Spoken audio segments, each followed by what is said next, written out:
की राजनीति में बाबा योगी की एंट्री। नीतीश तेजस्वी को चारों खाने चित करने के लिए भाजपा ने कर दिया बड़ा खेला। देखते रह गए लालू नीतीश, इधर भाजपा ने ढूंढ लिया दूसरा योगी। यूपी की तरह बिहार में भी लागू होगा योगी मॉडल। बाबा के कड़क फैसले से छूट जाएंगे गुंडों के पसीने। 24 के चुनाव में बिहार का ये योगी दिखाएगा अपना पावर। बाबा योगी की तरह दिखने वाले और उनकी तरह ही अपने भाषणों से विरोधियों के छक्के छुड़ाने वाले योगी अखिलेश्वर दास को बिहार भाजपा ने आज अपनी पार्टी में शामिल करवा लिया है। सैकड़ों समर्थकों के साथ योगी अखिलेश्वर दास ने आज भाजपा को ज्वाइन किया और पार्टी में शामिल होते ही बाबा ने सख्त तेवर दिखाने शुरू कर दिए। सुनिए योगी अखिलेश्वर दास ने भाजपा ज्वाइन करने और आगे की रणनीति पर क्या कुछ कहा है। करते हैं तो आपका जो मनोक्रिया है वह अलग प्रकार से है। यह राष्ट्रवादी की पार्टी और एक सन्यासी है, एक व्यक्तिक जो जिससे मेरा विचार मिलता है वह मनुष्य को वह करना चाहिए जो उसे आत्मा को, जिसको मन को भाता है। मुझे ऐसा लगा कि भारतीय जनता पार्टी एक ऐसी पार्टी है जो राष्ट्रवाद के लिए कार्य करते हैं, जो है देश के लिए कार्य करता है, जो प्रदेश के लिए कार्य करता है। इसलिए आज मैंने भारतीय जनता पार्टी को ज्वाइनिंग किया। योगी जी से काफी प्रभावित है। वह उत्तर प्रदेश के माननीय मुख्यमंत्री और हमारे अखाड़ा से आते हैं और मेरे गुरु भाई भी लगते हैं, तो प्रभावित तो होना अनिवार्य। और हमारे देश के सर्वश्रेष्ठ, प्रदेश का ही नहीं देश का भी वो सर्वश्रेष्ठ नेता है। तेवर भी उन्हीं जैसा है, तेवर होना चाहिए। भाषण से वो विरोधियों को छक्के छुड़ा देते हैं। होना भी चाहिए।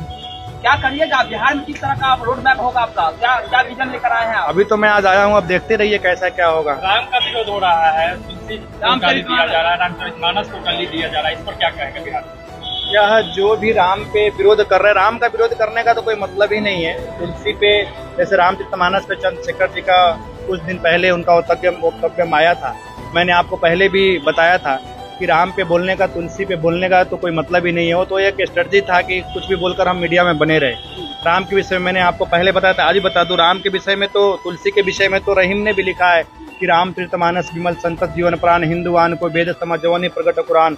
अगर रामचरितमानस हिंदुओं को वेद की तरह है तो मुस्लिमों को कुरान है। और रामचरितमानस पे कौन क्या बोल सकता है? कोई भी वक्ता, बड़े से बड़े वक्ता, प्रोफेसर, जब तक रामचरितमानस, जब तक तुलसी के चौपाइयों पर नहीं बोलता है, जब तक उसका वक्तव्य सिद्ध नहीं होता है। तो उनकी जो उन्होंने बयान दिया उसका मैं कड़ी निंदा करता हूं। और ऐसे वक्तव्य हम सोच समझ कर देना चाहिए एक अधिकारी, एक जिम्मेदार व्यक्ति को। देश के कई नेता विरोध, अखिलेश यादव, स्वामी प्रसाद मौर्य, बहुत सारे लोग नहीं, स्वामी प्रसाद मौर्य ही रामचरितमानस को तो उसने तो बोला है कुछ छंद नहीं, कुछ चौपाइयों को हटाया जाए। उनसे आप पूछिए कभी किसी अन्य धर्मों के विषय में आप बोल सकते हैं क्या?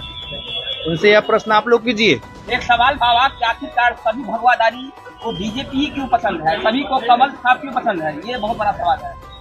क्योंकि आपने बहुत अच्छा प्रश्न किया। भारतीय जनता पार्टी एक ऐसा पार्टी है कि जो राष्ट्रवाद को लेकर, आध्यात्मिक को लेकर, धर्म को लेकर और जिस प्रकार देश को मजबूत किया जाए, सिर्फ फर्स्ट नेशन, यानी जिस तरह यह राष्ट्र मजबूत हो, जिस तरह यह देश मजबूत हो, वह सारे कार्यकर्ता, इसलिए एक सन्यासी का कर्तव्य होता है सेवा करना।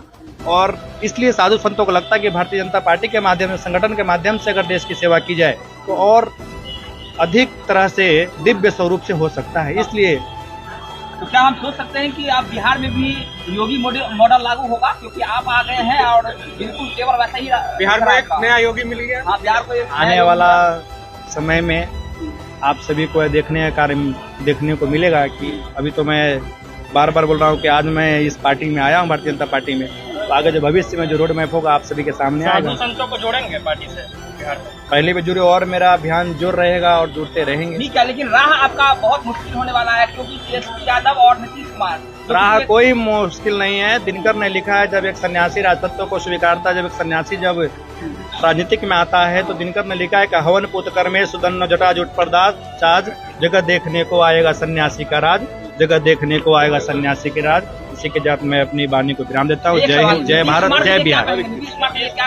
अपराध बढ़ गया है, बाकी चीजें भी। पूरे बिहार में नीतीश कुमार जी का आज के दिन में वो समाधान यात्रा कर रहे हैं, लेकिन वह खुद से आज उनका प्रदेश उपाध्यक्ष के साथ मैंने न्यूज में पढ़ रहा था कि गोली मारकर हत्या कर दी है और रोज कुछ न कुछ होते ही रह रहा है। नीतीश कुमार के विषय में यह कर उनको जितनी भी कड़ी निंदा कीजिए, वो सरकार का वो भी कम है। और सही तरफ जो सरकार चलना चाहिए, महागठबंधन का भी बिहार में चल नहीं रहा है। और बहुत ही कम दिन का मेहमान आने वाला, जब चुनाव होगा फुल बहुमत से भाजपा बिहार में सरकार बनाएगी।